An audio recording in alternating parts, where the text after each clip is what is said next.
শেষ কয়েকদিন থেকে ফেসবুক খুললেই দেখছি আজকে আমার ফেসবুকের শেষ দিন, হয়তো কাল থেকে ফেসবুক বন্ধ হয়ে যাবে, তাই সবাই আমাকে ক্ষমা করে দিন, অথবা আমার ফোন নাম্বারটা নিয়ে রেখে দিন। কারণ যদি ফেসবুক বন্ধ হয়ে যায়, হোয়াটসঅ্যাপ বন্ধ হয়ে যায়, ইনস্টাগ্রাম বন্ধ হয়ে যায়, তাহলে কীভাবে যোগাযোগ রাখবো আমরা? স্বাভাবিক, আমরাও দেখছি, আমরাও করছি। হোয়াটসঅ্যাপ, ফেসবুক সব জায়গাতে, এবং টুইটারে এটা ট্রেন্ডিংও হচ্ছে, লাগাতারও ট্রেন্ডিং হয়ে আসছে। কিন্তু কেন এই যে ফেসবুক বা অন্যান্য যেসব সামাজিক মাধ্যমগুলি আছে সেগুলো কেন বন্ধ হয়ে যাবে বলে ভয় হচ্ছে আমাদের, বা এইসব খবরই বা কেন আসছে? আপনাদের জানিয়ে রাখি, গত 25শে ফেব্রুয়ারি কেন্দ্রীয় সরকার একটি নতুন নিয়ম বা বিধি যেসব সামাজিক মাধ্যমগুলি ভারতবর্ষে আছে বা কাজ করে তাদের জন্য চালু করে। সেই নিয়মটি তাদেরকে বলা হয়েছিল, নির্দেশনা দেওয়া হয়েছিল যে আগামী 3 মাসের মধ্যে, অর্থাৎ 25শে মে মধ্যে কিন্তু সেগুলো তাদের ফলো করতে হবে। সেই নিয়মটি আসলে কী ছিল চলুন দেখে নেওয়া যাক। নিয়মটা হচ্ছে এটাই যে সমস্ত সামাজিক মাধ্যমগুলিকে তাদের সমস্ত তথ্য যে আদান প্রদান হচ্ছে সেগুলো ট্রেস রাখতে হবে। অর্থাৎ ধরুন আপনি একটা ফেসবুকের ছবি পেলেন, সেটা শেয়ার করলেন, তারপর সেটা হয়তো আবার কেউ শেয়ার করলো, তাহলে সেই ছবিটা কোথায় থেকে এসছে বা ফার্স্ট কে শেয়ার করেছে সেটা কিন্তু তাদেরকে রাখতে হবে। এবং এটা হোয়াটসঅ্যাপের ক্ষেত্রেও প্রযোজ্য। হোয়াটসঅ্যাপ, টেলিগ্রাম, ইনস্টাগ্রাম, যে কোনো জিনিস, সব জিনিস। কারণ আমরা জানি যে আমরা দিনে এমন অনেক কিছুই ফরওয়ার্ড করে থাকি যেগুলো আমরা জানি না কোথা থেকে আসছে, এবং ফার্স্ট কোথা থেকে এসেছে সেটা আমরাও জানি না। সেক্ষেত্রে অনেক কিছু কন্ট্রোভার্সিয়াল থাকতে পারে, অনেক কিছু বিষয় থাকতে পারে, কিন্তু সেইগুলোর ট্রেস রাখতে হবে। অর্থাৎ সেইগুলোর উৎস কোথায়, সেগুলো কে পাঠিয়েছে সেটা রাখতে হবে।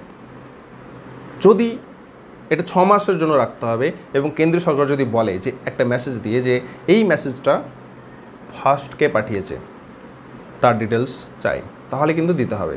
এবং সেই সঙ্গে এই কাজের জন্য সমস্ত সামাজিক মাধ্যমগুলিকে একজন স্পেশাল অফিসার নিয়োগ করতে হবে, এবং জানিয়ে রাখতে হবে সরকারকে যে ইনি হচ্ছেন সেই অফিসার যে সরকারের সঙ্গে সংযোগ রক্ষা করে চলবেন।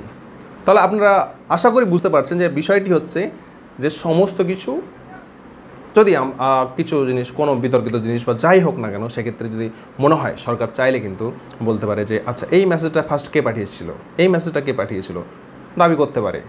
এবং তারপরে ফেসবুক, হোয়াটসঅ্যাপ বা টুইটার তারা কিন্তু দিতে বাধ্য থাকবে। তো এই জন্যই এই আইনটি এখনও পর্যন্ত শুধুমাত্র কু বলে একটা অ্যাপ ছাড়া, খুবই অল্প পরিচিত যার, সে কু অ্যাপ ছাড়া আর কিন্তু কেউ মেনে নেয়নি বা কেউ সেই অনুযায়ী কাজ করেনি। এবং সেজন্যই চারিদিকে আমরা ফেসবুকে, হোয়াটসঅ্যাপ সব জায়গায় দেখছি যে হয়তো বা ফেসবুক বন্ধ হয়ে যেতে পারে। আপনাদের জানিয়ে রাখি যে আজকেই 26 তারিখেই এই বিষয় নিয়েই কিন্তু হোয়াটসঅ্যাপ সরকারের বিরুদ্ধে বা এই আইন নিয়ে একটি কেস করে হাইকোর্টে।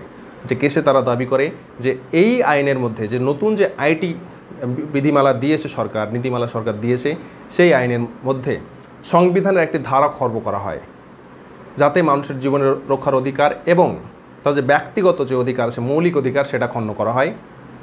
এবং সেই সঙ্গে সঙ্গে হোয়াটসঅ্যাপে যে এন্ড টু এন্ড এনক্রিপশন আছে, অর্থাৎ যে আমি ধরুন আপনাকে একটা মেসেজ পাঠাচ্ছি, সেক্ষেত্রে কিন্তু সেই মেসেজটা অন্য কেউ দেখতে পাবে না।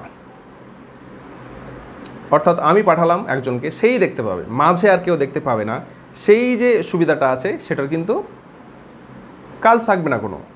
কারণ যদি সরকার সেভাবে বলে ট্রেস করতে হবে, সব কিছু রাখতে হবে, তো যে কোনো মেসেজের রিপোর্ট আসতে পারে, সরকার বলতে পারে যে এই মেসেজটা কে পাঠিয়েছে, আমাদের তথ্য চাই।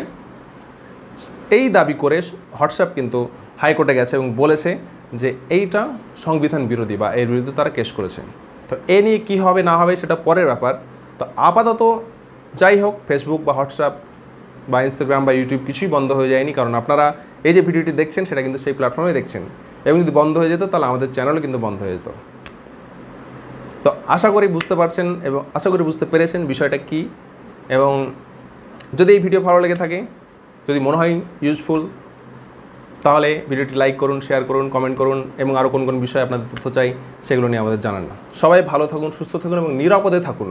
কারণ আমরা জানি যে করোনা নিয়ে প্রচুর মানুষ মারা যাচ্ছে, এবং ইতিমধ্যেই যেভাবে চারিদিকে ইয়াস নামক যে ঝড়, সেই ঝড়ের দাপটে কিন্তু আমরা অতিষ্ঠ হয়ে উঠেছি। তাই সবাই সতর্ক থাকুন, সুরক্ষিত থাকুন, ভালো থাকুন।